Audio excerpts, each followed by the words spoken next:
Hi YouTube, we're here with the ASH26 and the DX18 and the Lemon RX 7-channel with stabilization. And I've been doing some changes today to the setup, and I don't know if you guys have figured out what I'm thinking about doing yet based on what's sitting on the wings. But as you know, this plane, this sailplane, which flies beautifully, it's very light, I really like it a lot. And this is another one of those scary maneuvers. About the only thing I don't like about this plane is that there is no great way to slow it down without being scared to death. Sure, you could tractor the prop. That would help you to manage and mitigate some of the...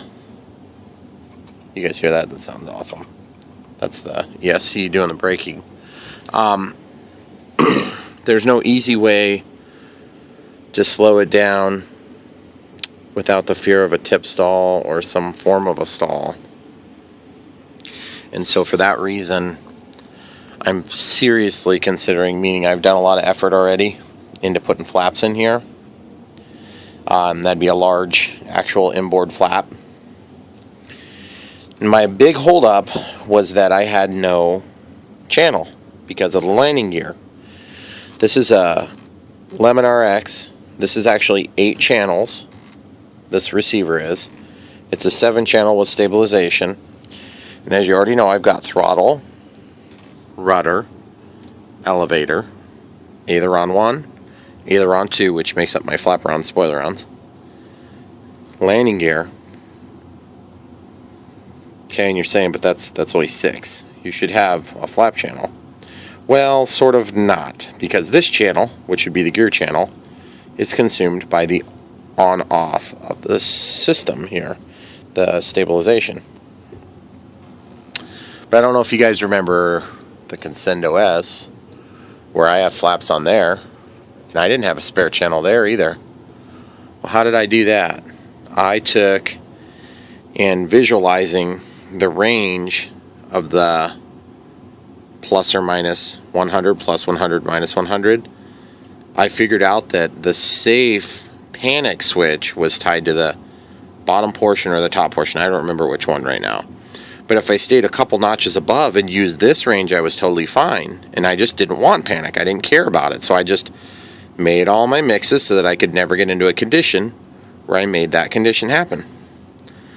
The same as what I just got done doing on this Lemon RX stabilizer, and so I wanted to show you how I did it, which was kind of a task. Now I got to warn you right away, I am not going to achieve maximum throw on these servos without compromising my stabilization on off. But I have gone through the trouble of mixing out the stabilizer off portion of the sweep in that range in the pulse width modulation on that channel. So real quick, I'm going to show you how this works. I've done a couple other cool things too, so I'll show you those real quick before we get started. Okay, this is throttle cuts on. See that? I mixed in some spoiler on. Just a very small amount here. Now watch this. My throttle cut is on, by the way, but watch this. When I go to the second and third quadrants of throttle, it shuts that off, okay, automatically. Now, in the same way, if I go into spoiler-ons or flap-ons, there's no impact.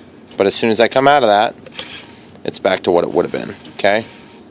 So 2 disqualifiers for this, I'm going to call them speed spoilers, would be to have flaps deployed to the takeoff slash landing slash crow, and that will disable it.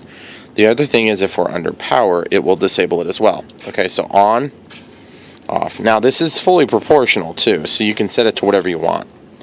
And the reason I decided to do that is because I noticed that when I was doing my spoilers, it would make this plane come down and it would go quickly. So I said, let's try it. Let's try mixing it in. Now, one pitfall for that is that I'm not used to checking the status of these slider knobs because I've never really used them for any of my planes' real functions. So we'll have to just play with that and see how that works. So right now, I don't know if you guys saw when I did the flap deployment. See the flaps? These guys are moving. And incidentally, they're moving the same way. You're probably thinking to yourself, that's not much throw, is it? Nope. Okay. So this is our takeoff flap, landing flap. So in this case, the landing flap will have crow. And of course, these will work. The other thing is, watch the rudder. Okay, so basically the rudder is going to work like usual, but when I lose some of my rudder authority because of having the spoilers deployed, I want to pick up the slack with my rudder, and it's going to diminish all the way to 0. Now really, I probably don't need that. I changed one setting, and I got to change that real quick. So I'm going to go into mixing.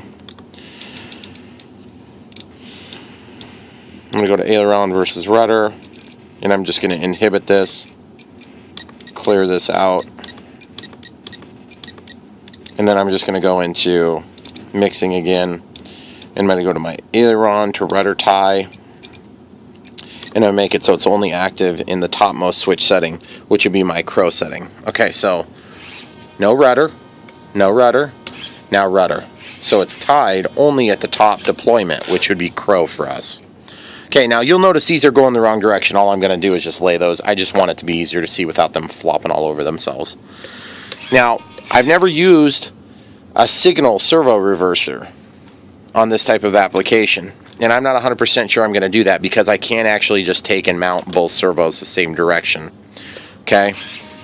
But as you can see, I've got this thing in here, which is a servo signal reverser.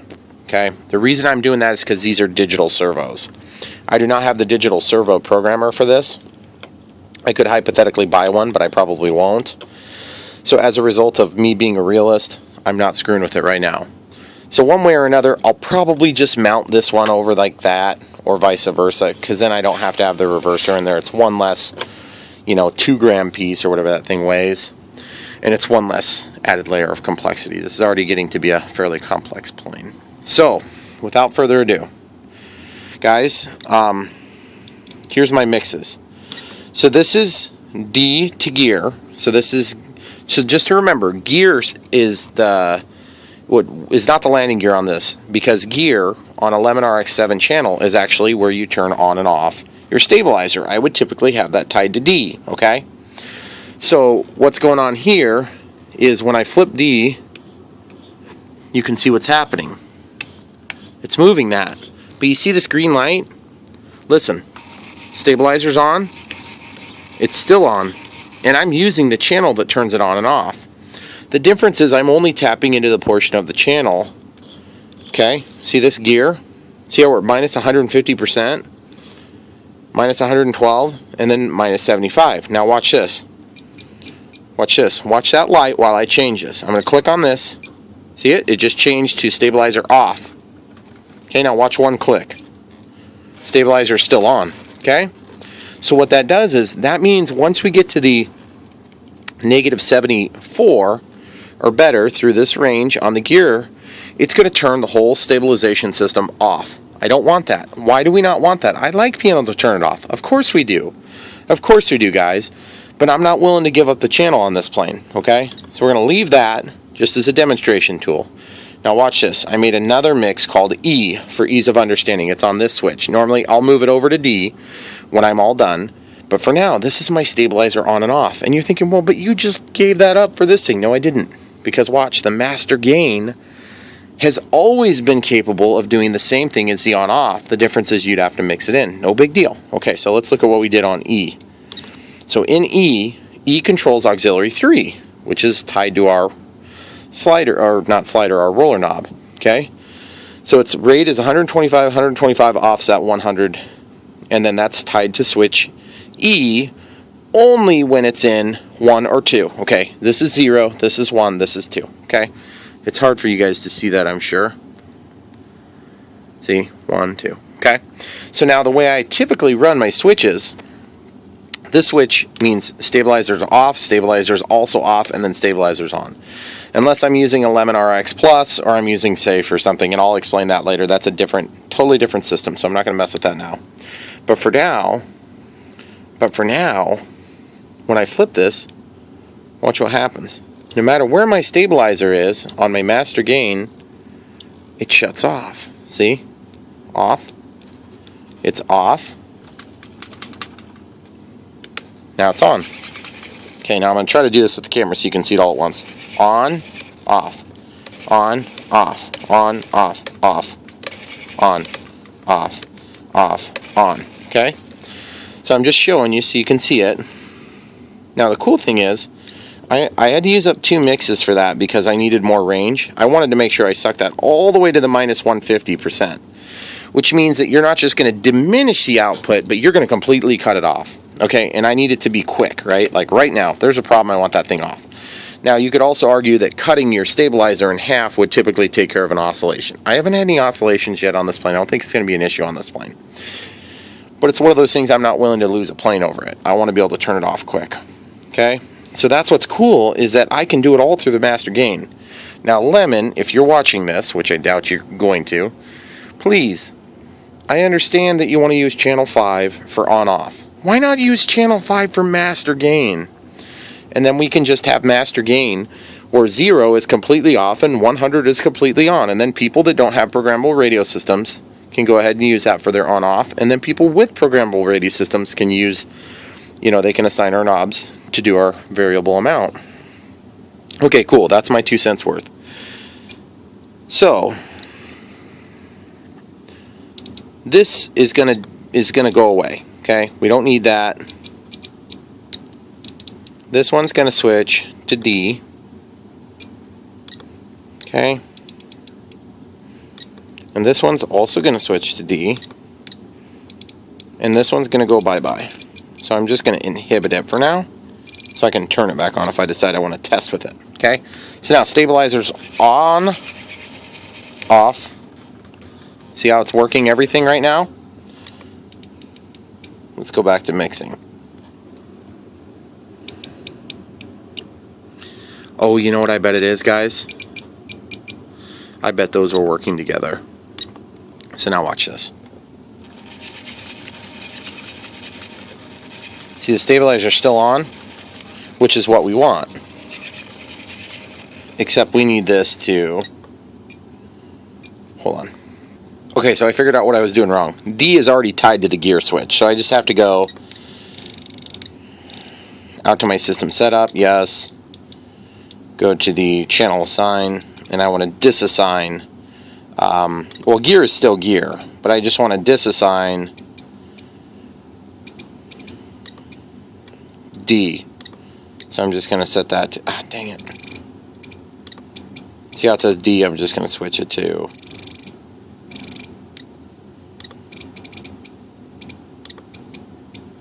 clear. Okay? So it says inhibit, but it won't inhibit. Okay? So now we have our flap system working.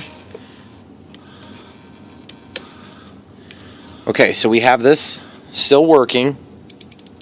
So now we need to go into mixing, and we need to turn this off. It's inhibited. Okay? Sorry guys, I had a little brain fart there. I just have to also switch this to D as well, because I never switched that one to back to D. So now that's going to impact change for us. I just forgot to switch both of them. So basically now the stabilizer will be controlled, the on-off will be controlled by this. So if we go over to our monitor, the stabilizer is off. Now it's controllable just like it's always been. So stabilizer's working, except I think I have it backward. Okay, hold on a second, I'll get that figured out. Okay, so basically what's going on here is if I go into monitor mode, you can see that gear is in the middle of the range. That needs to be pulled back up to the top. Okay, so that mix that we got rid of on D can switch back to I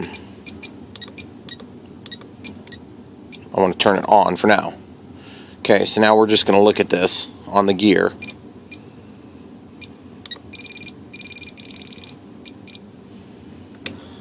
See, now that brings us into the range where the stabilizer is on.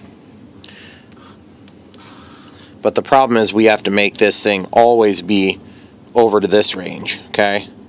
So I'm going to actually leave that on.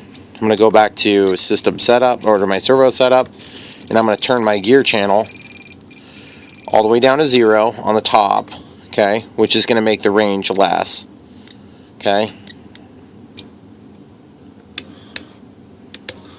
Okay, so this means the stabilizer will be, I think I just have it backward now. See, here it's on.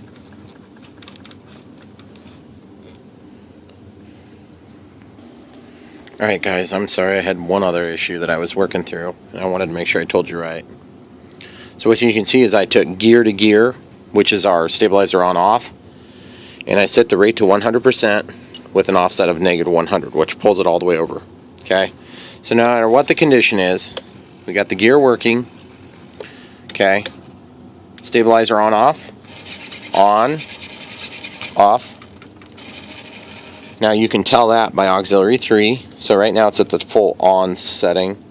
So no matter which condition we have that in, say we got it at like halfway, stabilizer's on, whoops, wrong switch, off, and then back on. Okay, so it's working like it did before, with the exception of now we have stabilizer and flaps. That's going to be our crow, and at any time we can turn it off, or while it's on we can do master gain. Okay, off, on.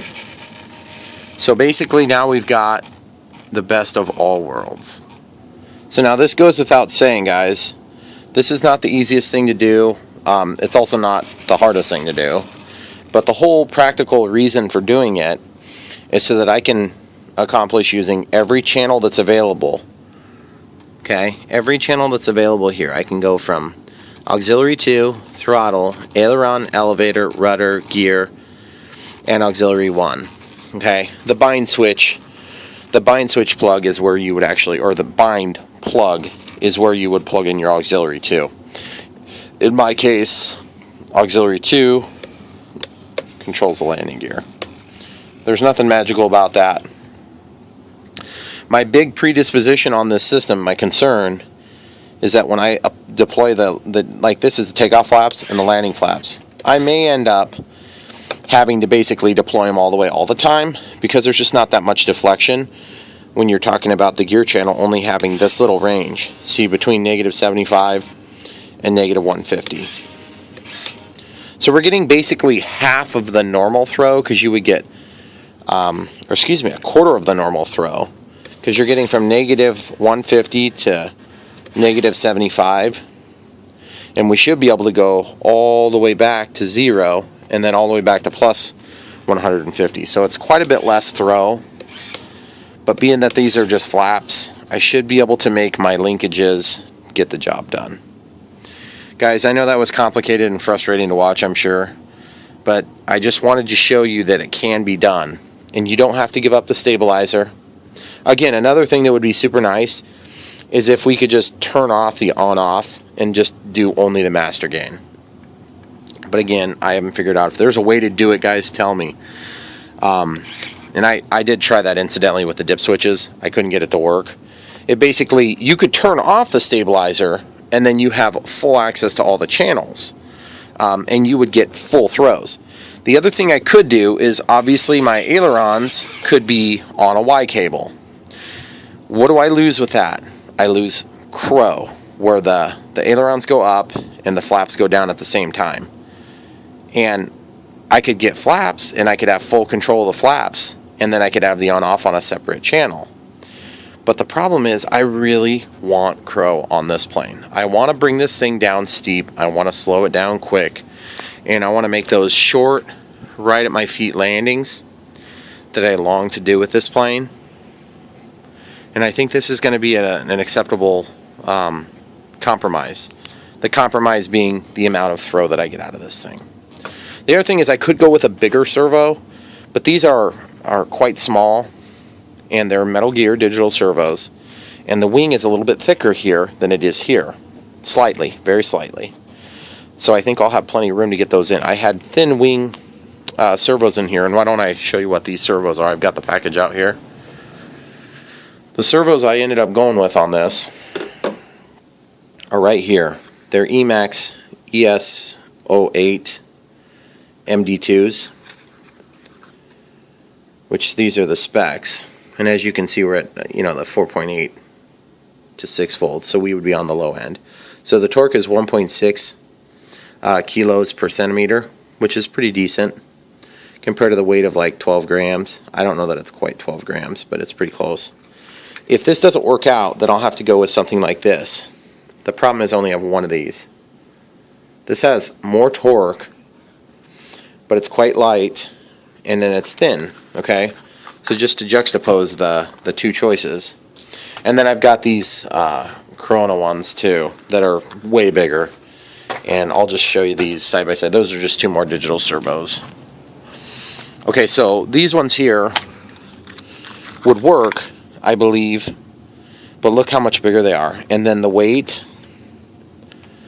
these are 22 grams compared to what, like 13 grams? So that's a significant amount of weight. It's not without compromise, obviously, but it is a little bit thinner, just very slightly thinner, okay?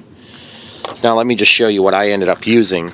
Like for the elevator servo, this is what I used, which is the ES3301 by Emax. And these are super nice, but it's an analog servo, which I don't care, but look how thin it is, guys. And this is super duper light, and it'll be a good solution if this doesn't work out, if it's too thick. Look at that, it's quite a bit thinner. Okay, so thinness matters when you're going into a wing. But that being said, I only have one of these, and so it doesn't really do me that much good. I may be willing to try these. I'm sure that they're satisfactory, and they're very powerful. But really it comes down to how much output I'm going to get out of this thing in terms of the amount of degrees of change when I deploy those flaps. So anyway, for now, this will be kind of like our intro, our proof of concept for the flaps on the ASH26. And I think for now, we'll probably end up using these. This is probably what we're going to end up using. They're just good quality servos, and I really like them. So, as usual, guys, thanks for sticking in there. Try to give you an exhaustive look at some of these settings, and it's a little frustrating, I know, to watch. So let me just give you one last quick look. So, under mixing, nothing here. Aileron to rudder, only activated in the top setting for my flaps, which is all the way forward. Okay, that's going to be crow. We'll have a little extra rudder tied to the aileron. Okay, and then none in regular flight. Elevator flap, I have inhibited. Gear to gear, 100% with an offset of 100. That gets the gear shifted over here. So our on-off is available to be used for the flaps. Okay. Then we have D to auxiliary 3, which is going to help us with our master gain on-off. We do this twice, okay? And it's only active when the D switch is out and out, okay? That's because we only want to turn it off in those two conditions, okay? And then basically you've got the same exact thing on mix 3. And then on mix 4, you've got B to gear. Whoops. And that's actually going to be our output for the little bit of change in status for those two conditions. Okay, so the first condition is only active in the middle, which would be like our takeoff setting. Okay, so then mix 5 would be no offset and the same amount of throw, so that's going to split your difference. So each time you flip, and that's in the top setting of B, so B2. So B1, B2. B0, which is normal flight mode, takeoff flaps and landing flaps. So flaps only, crow, okay? That's what that one does.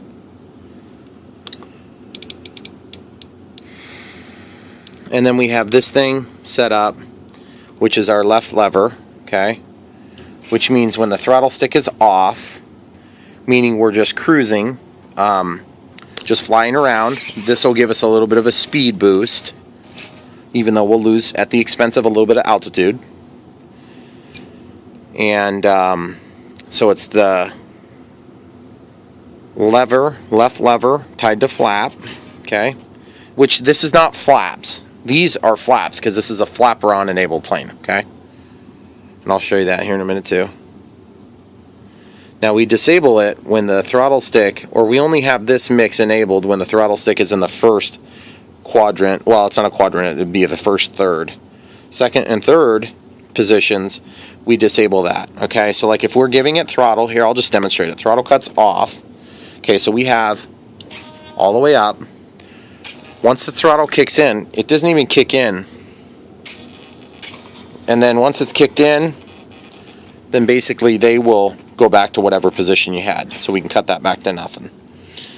Okay, and then the last thing to overwhelm that is if we have flaps deployed. Okay, throttle cut is back on and tested.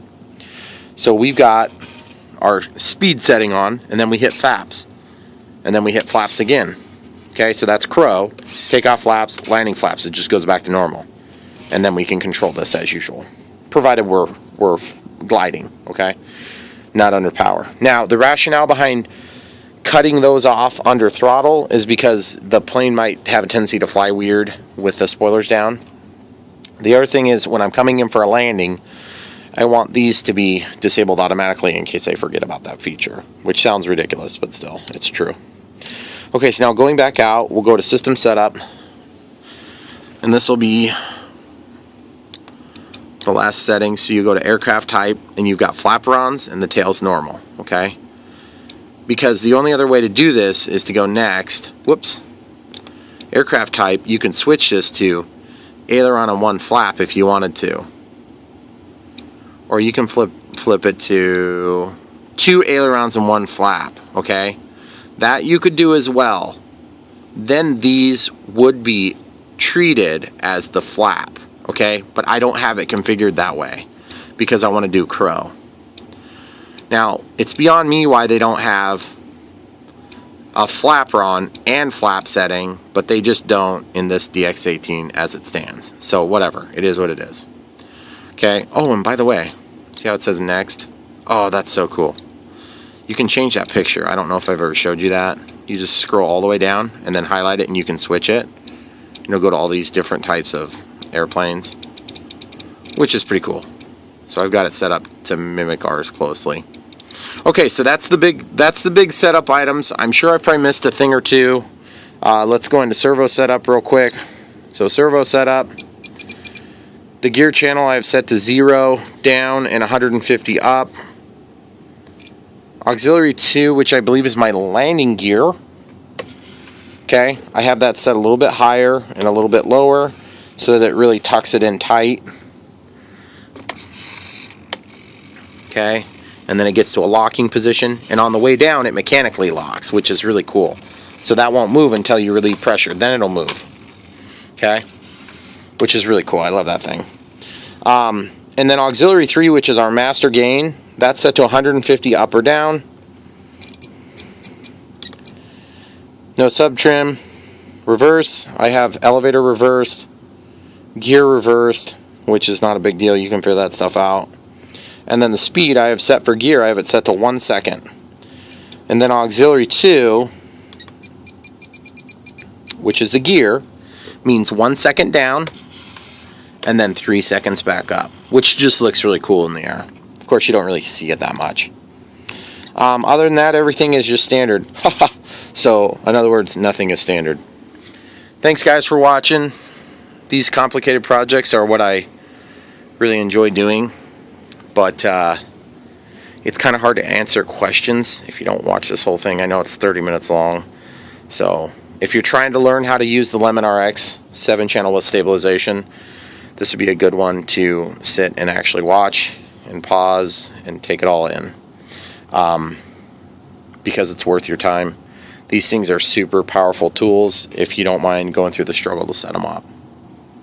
That being said, the next time we come back, we may be cutting these wings to actually allow the droop for the flaps, and it's going to be pretty sweet. And guys, by the way, if I don't like the way this turns out with this stabilizer, or don't have enough throw, this thing can come out and I'll put a different receiver in, or I'll have a second redundant receiver that will be powered from the same BEC, which this YEP receiver, by the way, has a humongo BEC. It's an S-back, so it's a switching BEC, and I think it's 5 volts at 5.5 amps, so it's very powerful, and that's phenomenal for a 40 amp ESC.